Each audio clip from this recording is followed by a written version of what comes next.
whacked out things. I think most mainstream voters would say they're whacked out things when they're talking about going to pro-Hamas rallies the day after Hamas slaughtered more Jews than on any day since the Holocaust. I think 90% of Americans would think that is abhorrent. And so, again, they'll try to blur lines going, oh, well, they just don't support health care for all, or, oh, no, we're not saying that. We just support hate speech. But it is also very important, though. Why are we talking about DSA now? Because the Democratic Party has a choice to make. Now, I said this day in and day out leading up to Kamala Harris's election. You couldn't watch an NFL game without seeing 300 taxpayers are going to pay for trans surgeries for convicts ads on NFL games. And even though they still pretend, that did not move viewers. I think the Trump campaign spent $30 million on those ads, and it moved working class men, working class white men, working class black men, or it kept them where working class Hispanic men.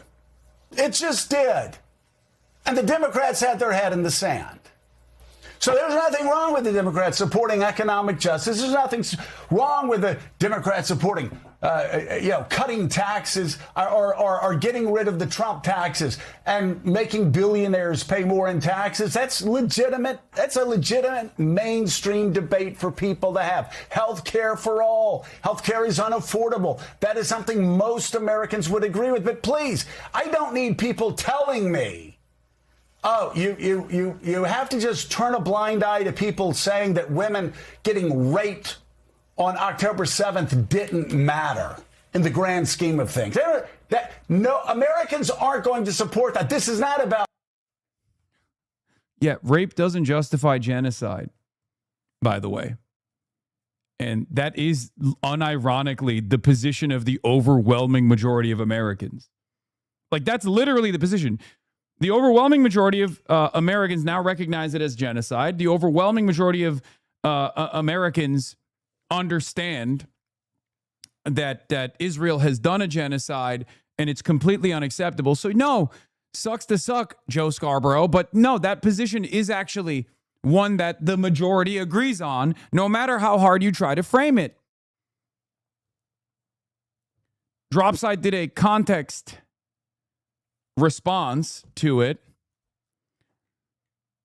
Joe Scarborough used the eve of Wisconsin Democratic primary to deliver a fact-free 10-minute smear of Hassan Piker, Francesca Hong, Daria Eliza Avila Chevalier, and the DSA, built on butchered quotes, shameless distortions, and Hamas rape allegations no major human rights organizations have been able to verify. Here's everything you got wrong. Pro-Hamas rallies after at 10-7. Scarborough, referring to Democratic candidate New York 13, Daria Eliza Avila Chevalier, and DSA co-chair Megan Romer, said people supported going to pro-Hamas rallies the day after Hamas slaughtered more Jews than any day since the Holocaust. The framing is entirely his own. The demonstrations he's pointing to were Palestinian solidarity gatherings that Avila Chevalier said she attended because she expected Israel to attack Gaza indiscriminately and disproportionately. She was right. By October 8th, 2023, the day after Israel's military said it had already bombed some 800 sites in Gaza, a geographic area smaller than New York City, with the IDF military spokesman claiming entire cities nests of terror.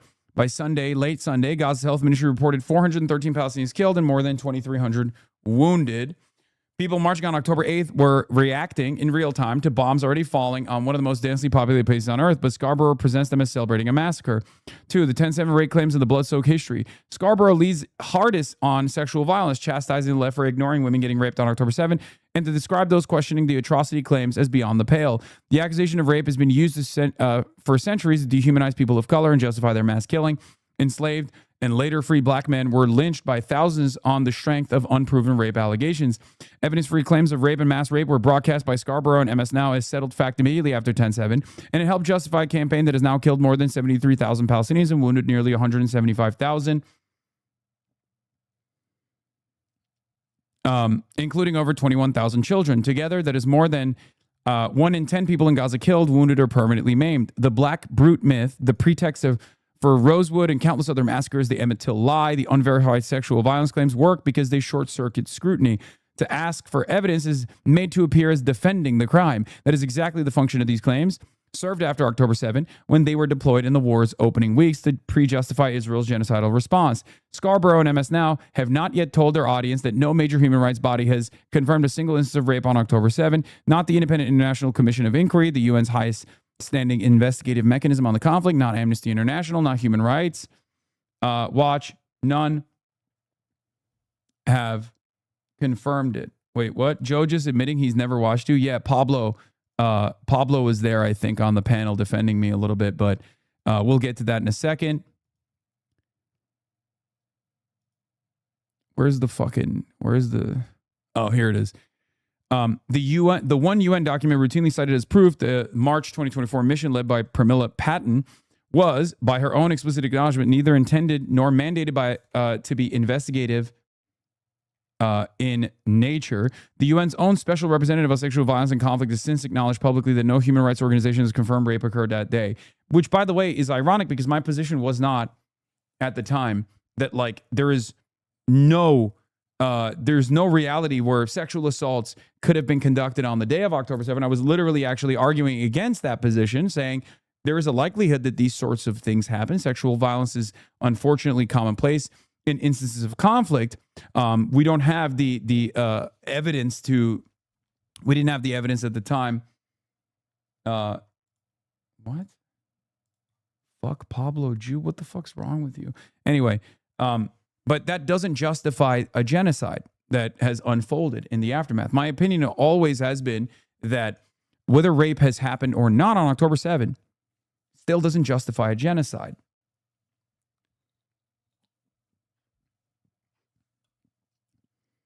And regardless of the likelihood of sexual violence taking place on October 7, given that it is something that takes place in instances of conflict, such as, you know, every other instance of conflict historically, that the atrocity propaganda that unfolded in the aftermath of October 7 was unfortunately fact-free. There was no evidence whatsoever presented for it, and they leaned into it heavily in an effort to justify what Israel was doing at the time and continued to do, which was a genocide of largely children. That's it. And there have been a fuck ton more evidence of Israelis committing sexual atrocities, instances of sexual violence against Palestinians since then. And certainly before then as well. Dark humility. That's a pretty weak genocide with so many of them alive still. How is this considered a genocide with so many systematic methods available? Why wouldn't they employ them if they were serious? Because Israel cannot. I mean, look, this is a classic like Holocaust denial, genocide denial that you're engaging in. And of course, you feel comfortable being able to say that. But I'm going to take it sincerely and I'm going to respond to you sincerely. Okay. Dark humility. Hopefully you can have a little bit of humility in this moment. Same with Srebrenica.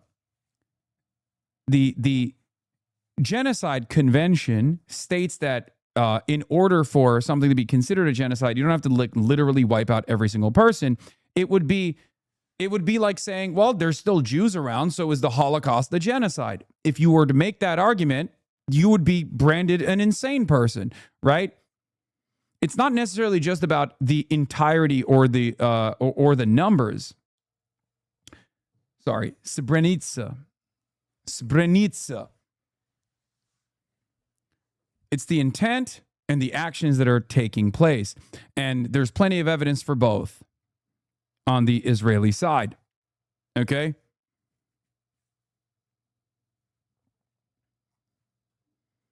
Do you understand? Yeah, but with the Holocaust, there was a clear goal in mind with systematic methods such as burning, gas, etc. Here you just have militants dying. Really? 21,000 children. The most conservative estimate is all militants. 21,000 children. The overwhelming majority of those killed in Gaza are women, children, and the elderly. Overwhelming majority. And the rest of them are not militants either. Like, you know, military aged males are not all militants across the board. But even if you were to add that on as the most conservative estimation, it still doesn't make a lot of sense. Yeah, no, you're going to say human shields for the militants. Yeah, that's not the case. There's no evidence for that. It's completely fucking made up. You're just doing the classic but Hamas argument. You're literally trying to justify it by saying, well, sucks to suck. The overwhelming majority of children were killed because they were in the wrong place in the wrong time. Gaza is the most densely populated open-air prison on the planet. Okay? Gaza is 24/7 surveilled. What you're doing is genocide denial. It's disgusting. I think most people now recognize it as such. And I'm glad that the overwhelming, well, if you were Israel, what would you do? You were being attacked by rockets constantly. Great question. October 6th, 2023 was when the Euromed Monitor revealed their reporting that 2023 was the most violent, most deadly year for Palestinian children. Okay? Israel should have abolished its apartheid and its occupation a long time ago. And if there was any, if there was any justice in the matter, that's precisely what would have happened a long time ago. And therefore, there would be no, ascetic militant response in the form of like a couple bathtub-made rockets being lobbed in the direction of the Green Line every now and then. How do you defend yourself if the militants are willing to do anything? That question, I think, should be presented to the Palestinian side, because they are the ones who are withstanding a genocide. You know what I mean? Like all of this, have you noticed that every single argument that you've presented is like, well, genocide is the only option because these guys are barbarians. Like that's all this is. You have to ethnically cleanse the land because they're barbarians. Like that's your argument. You are no different than a neo-Nazi in 1938.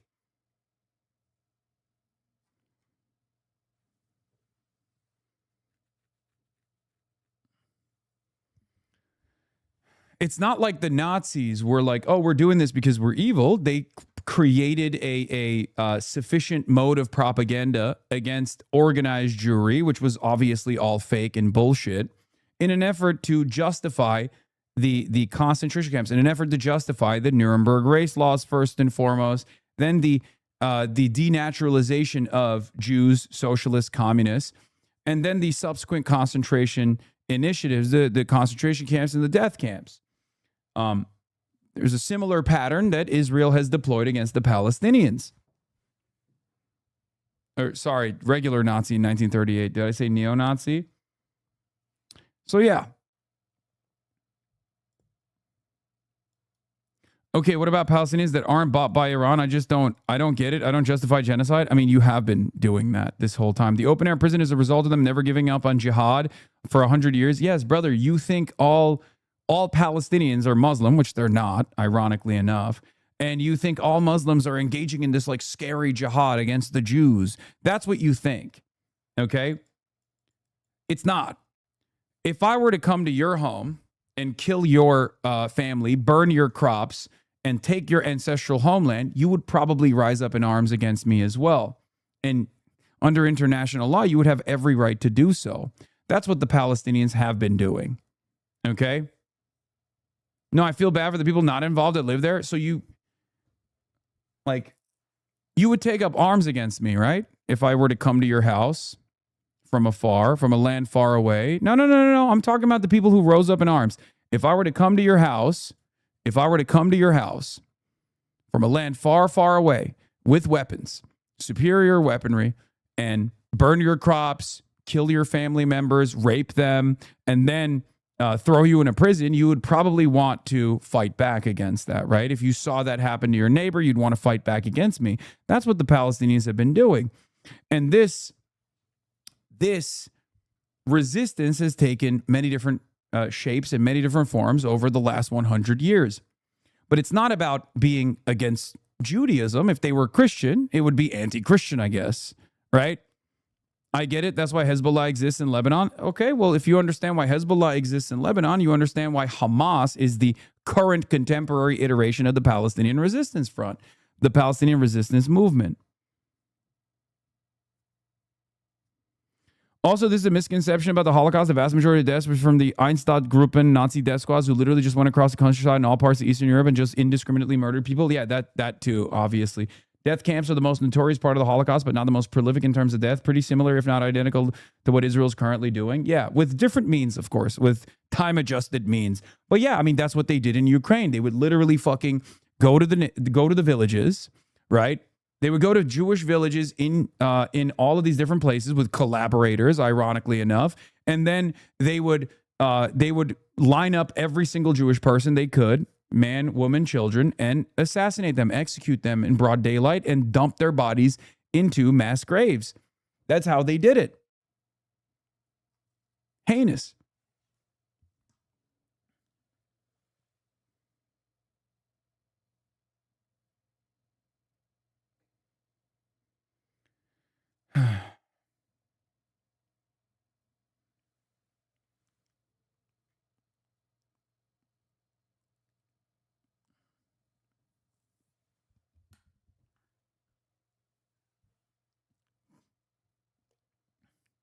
Also saying Hamas is jihadist, but being neutral on Hezbollah is so fucking funny. I know. He's like, no, they're the party of God, brother. One is Harakat al-Muqawwama al-Islamiyya. The other is Hezbollah. One is the party of God. The other one is the movement of resistance for Islam. Very different concepts. Okay? He's like, please, I make a very clear distinction between the party of God and the movement for resistance for Islam. Very big difference here. Okay?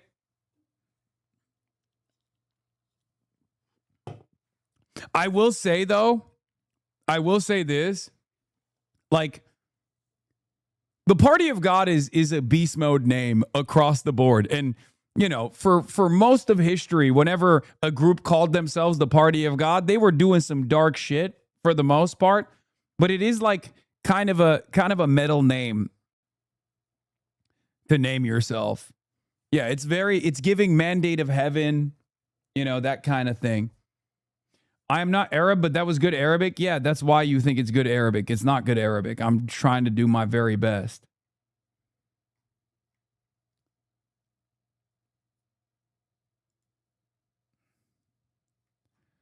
Shias, Ayatollah Khomeini, Sunnis, Hassan Piker, I rest my case. That is crazy.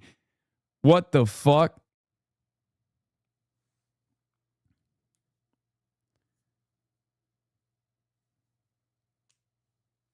I am the Ayatollah Khomeini equivalent of the Sunnis. That's wild. Anyway, I think many Shias would also be offended at the fact that you are putting me as an op. Okay? I'm not going to lie, fight back. If it were me, I would be pushing back. No, it's the classic. Also, Hamas is Sunni. What are we talking about? What a contrast.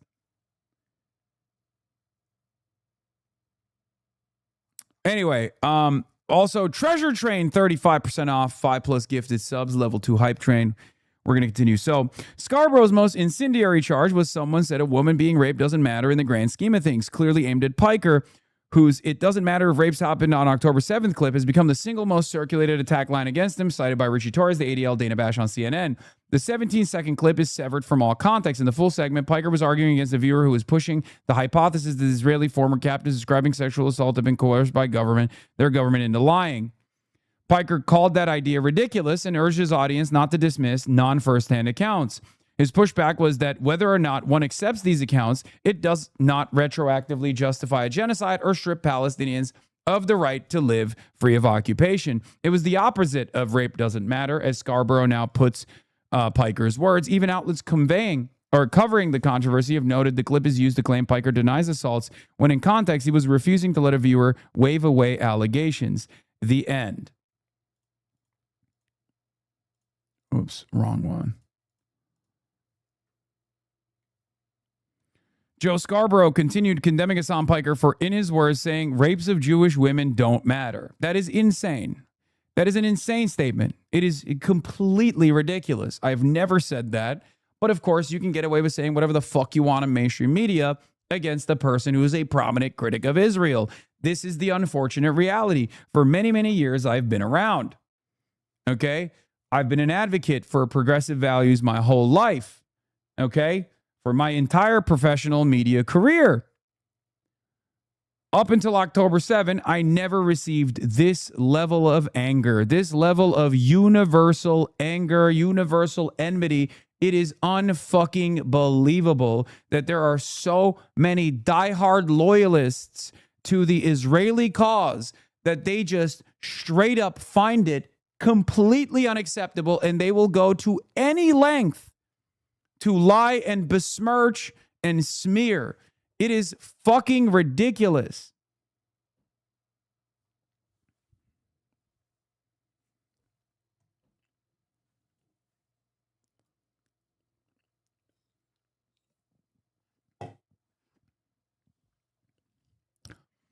The anger from media elites should be understood not as a political argument, but as frustration that they're losing market share.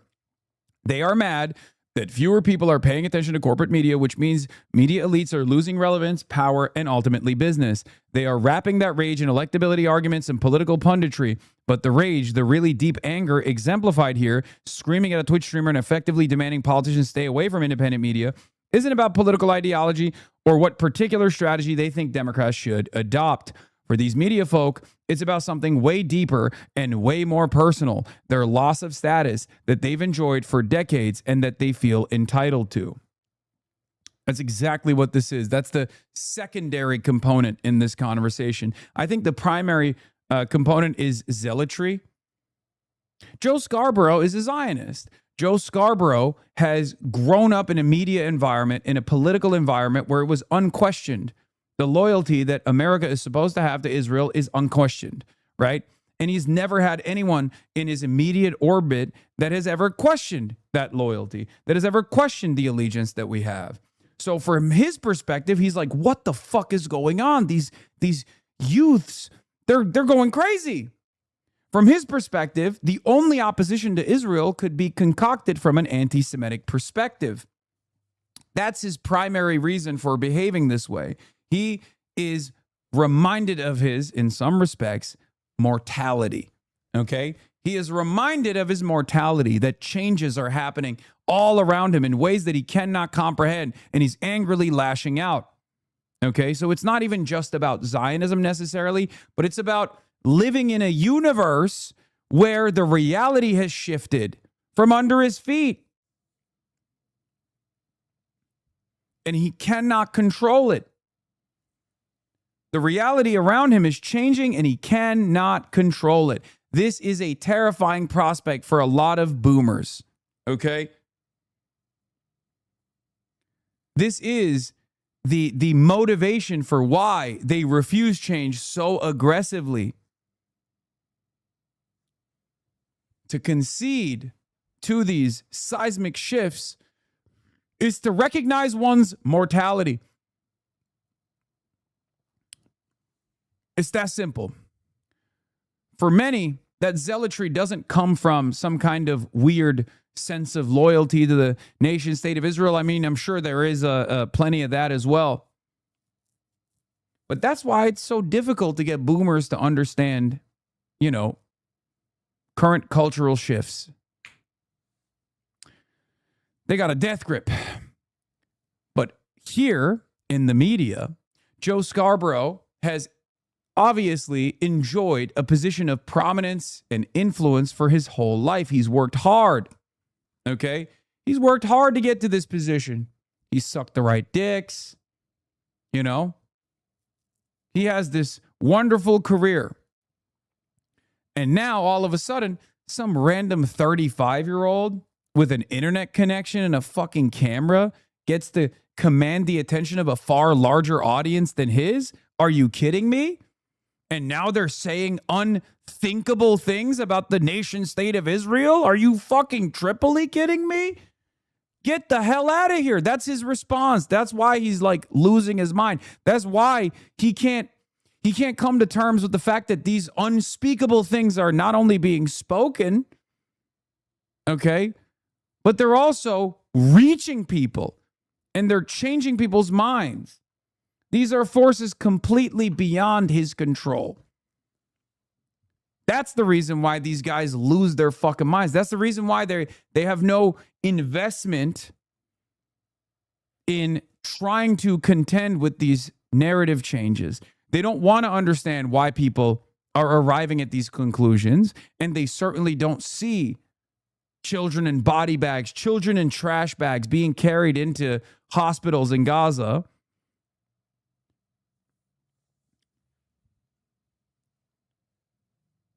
So they just swing wildly at the fences. The comments are ripping him apart. Lamau. It's not.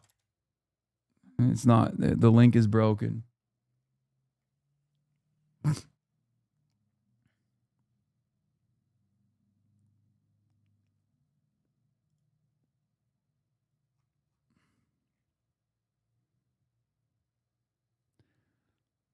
Shannon, I get the U80 fine. We can disagree, but is there anyone who has turned the under 35 crowd locked in the way that he does?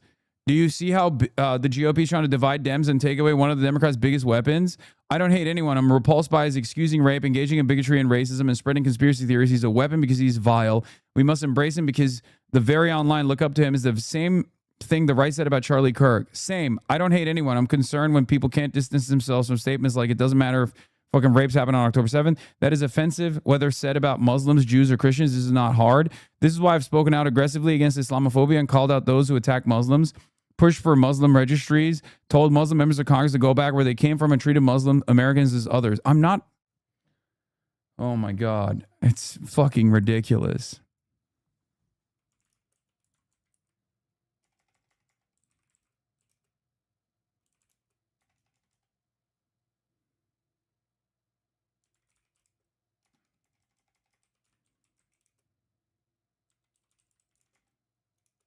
Joe thinks sexual assault justifies genocide.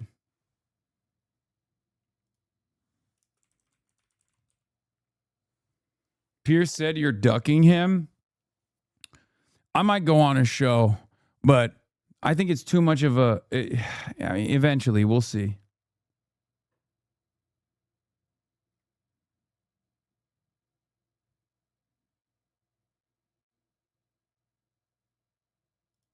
No more excuses for you not to move to New York, buddy. A Staten Island judge has granted a temporary restraining order against New York City's rollout of Mayor Zohran Mamdani's PETA terror tax, pausing enforcement while a lawsuit brought by a group of homeowners moves forward. There's something so funny about this being in Staten Island, because who the fuck is getting their second $5 million home in Staten Island? No one.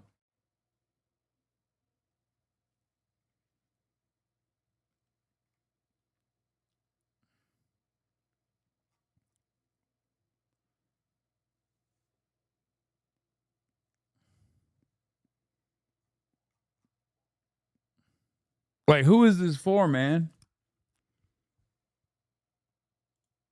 Corrected link from the dashboard. I mean, there's only 23 comments, dude. Joe has more disdain for the left than the Republicans. Why is that? He's right, you know. Amen. Free Palestine. Joe, please shut the fuck up. Did they delete him crashing out over Hasan? I saw him getting ratioed in the comments. Now the post is gone. Oh, this is the new post that they put up.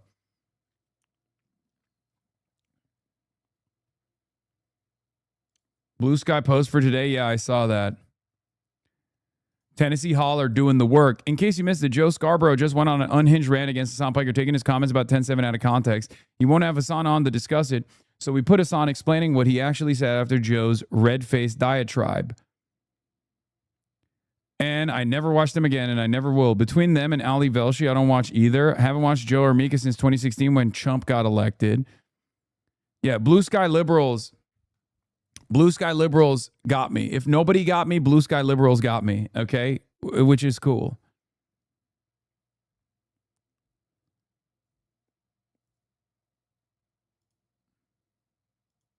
Facebook boomers. Far left Twitch streamer Hasan Piker recently defended his rhetoric, calling Hamas 1,000 times better than the fascist settler colonial apartheid state of Israel, despite acknowledging it was intentionally provocative. I say that on purpose, Piker said. I want to force people to really think about what I'm saying. I want to challenge them to think about it a little bit. The streamer made the comment in a social media post earlier this year and has since doubled and tripled down on the claim while facing backlash. Though he conceded that he would likely alienate fewer people by simply saying Israel was worse than Hamas, Hasan Piker said it wasn't his style. His statement does not mean they're good or commendable. Would a resistance militia exist if there were no occupation? The worse Israel treats its colonized, the more violent the resistance would be. This is a very natural and objective expected counterforce response. I guess after that, he said something provocative. No one under 50 on either side of the aisle disagrees with this.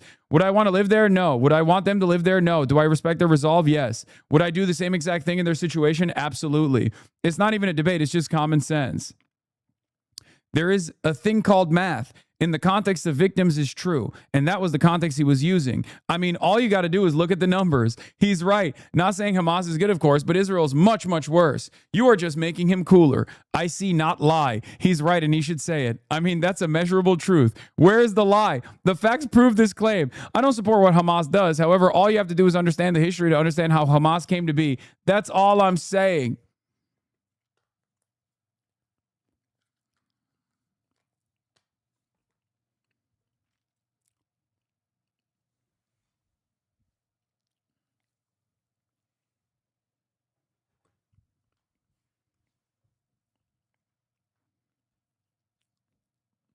Well, that's like saying the rebellion is better than the empire. 54, and I do not disagree either. That's not provocative. It's truth. Even a broken clock is right twice a day.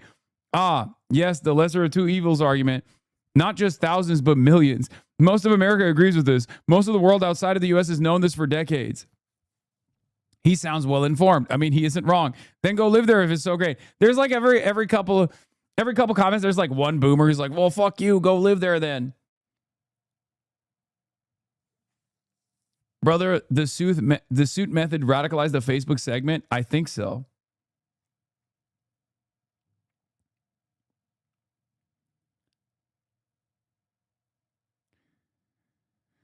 We are winning the people, man.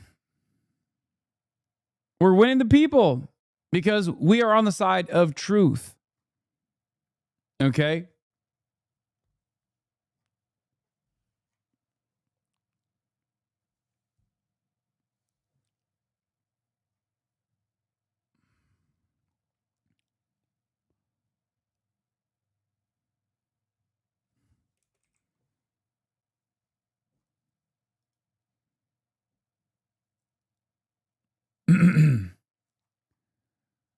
Anyway, let's continue. This is about the Democrats once again fumbling the football on the 2-yard line when they have a chance to make great gains, but being so woke, I don't know if you want to call it woke 1, woke 2, or woke 3, but being too woke to call out the obvious. I swear to God. It's crazy that we're even having this conversation. If somebody says a woman being raped doesn't matter in the grand scheme of things, it's okay to call that person out and demand that candidates distance themselves from those people. If you want to rule, over a party and win elections. He's losing his mind.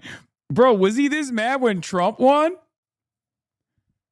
Because if I recall correctly, when Trump won the second time, he went to Mar-a-Lago to kiss the ring and the tip of Trump's penis. You bitch. Suck my dick, Joe Scarborough. Oh my God. God damn, dude. Boomers and their emotional support apartheid state. Holy fuck. God damn, dude. You tell a boomer, hey, man. Hey, can we have more housing? They go, I will literally do everything in my power to destroy you. You tell a fucking boomer your emotional support apartheid state has gone too far. They did a genocide that's unjustifiable. They go, I will do everything in my power to destroy you. Oh my God. We get it, bro. You think the Palestinians deserved it. We get it. Oh my God.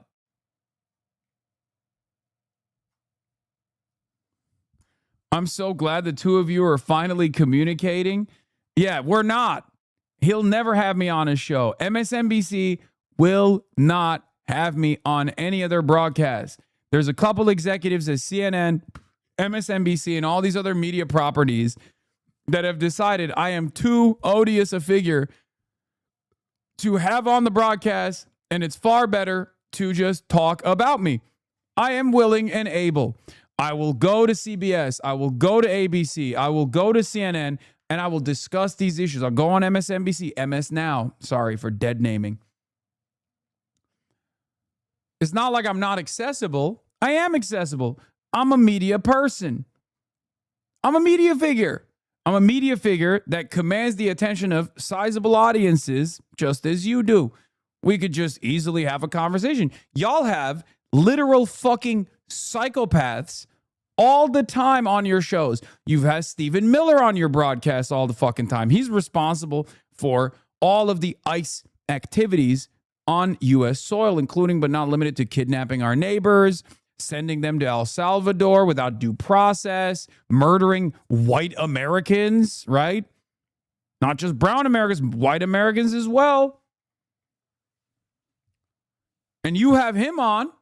You have Benjamin Netanyahu on. He's a genocidal war criminal. He's responsible for the deaths of more than 20,000 children. He's murdered more than 20,000 children. You have him on and you yap around like he's a normal dude. He has a fucking arrest warrant by the International Criminal Court.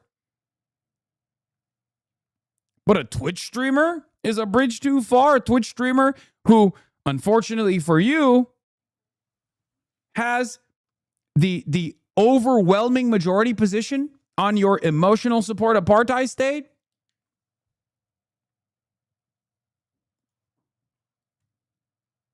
To pro-Hamas rallies the day after Hamas slaughtered more Jews than on any day since the Holocaust. I missed this. I think 90% of Americans would think that is abhorrent. And so, again, they'll try to blur lines going, oh, well, they just don't support health care for all. Or, oh, no, we're not saying that. We just support hate speech. And he does. There it is. He does. He does support hate speech.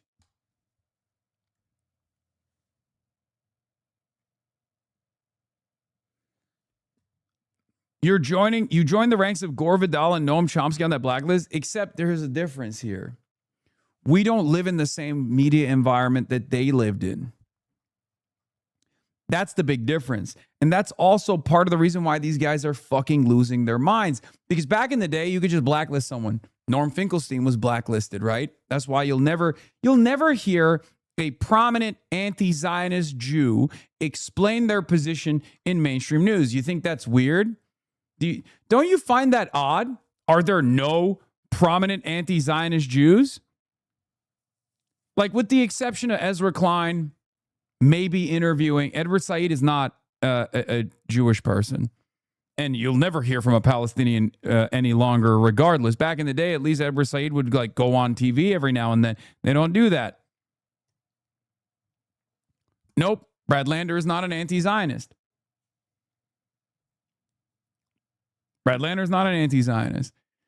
You will never hear from Gabor Mate. You will never hear from Norm Finkelstein. You will never hear from Ilan Pape. You'll never hear from Avi Shalim.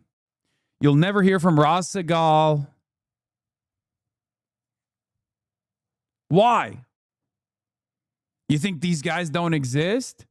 You think these guys are not prominent academics? At most, you'll hear from Gideon Levy, maybe. Even then, you think Gideon Levy is inaccessible?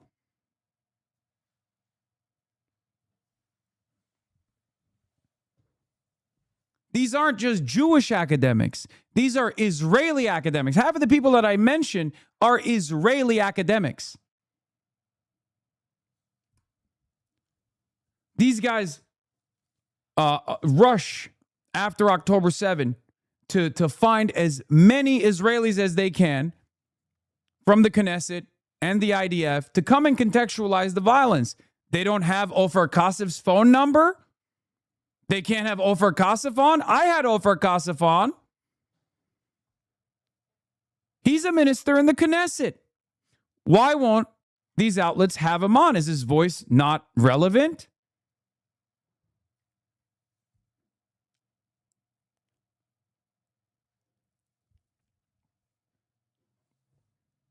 Are their voices not relevant?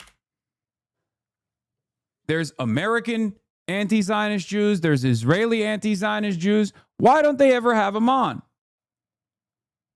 And I've given up on the idea of ever having a Palestinian on, of course. That would be a bridge too far. I mean, they're barbaric savages. That's the attitude that these guys have. It's racism.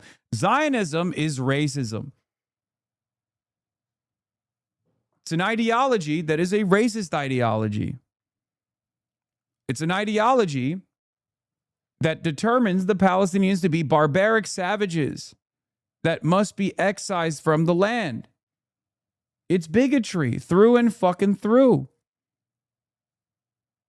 And it has nothing to do with Judaism either. As I explained over and over again, Joe Scarborough is not Jewish.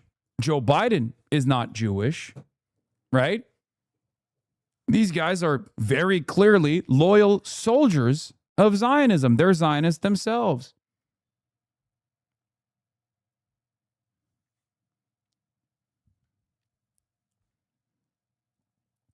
In 2015, Trump had huge polling lead in GOP primary when he first mocked John McCain's prisoner of war status. Most corporate media figures, led by the revered dean of political reporting, Dan Balls of the Washington Post, pronounced that Trump's campaign would now collapse over his McCain insult.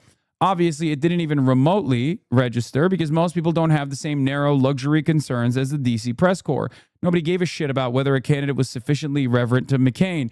Only DC journalists and political junkies cared. Same with having so little to offer that you have to try to make the election about who campaigns with Hassan Piker. Nobody gives a shit. People have real problems and concerns. That's what they're going to vote on, not this manufactured cable news melodrama. Here's the hilarious Dan Balls article predicting Trump's instant collapse over his McCain comments. If you're Joe Scarborough and you and your wife make many millions a year for whining on TV, then you fixate on the evils of Hassan Piker. Most people care about real things.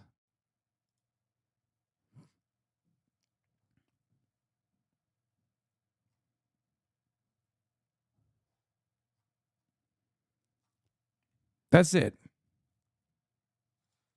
If somebody says going to a rally the day after Hamas slaughters more Jews than any time since the Holocaust, it's okay for Chuck Schumer. It's okay for Hakeem Jeffries to call that despicable and demand that people distance themselves from that. That's okay. So why are we bringing...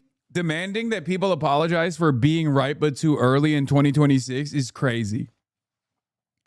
You should be apologizing, you fucking baboon. You should be apologizing every day on your hands and knees for justifying a genocide, for continuing to justify it, for defending Israel. Anyway, I'm going to bring in...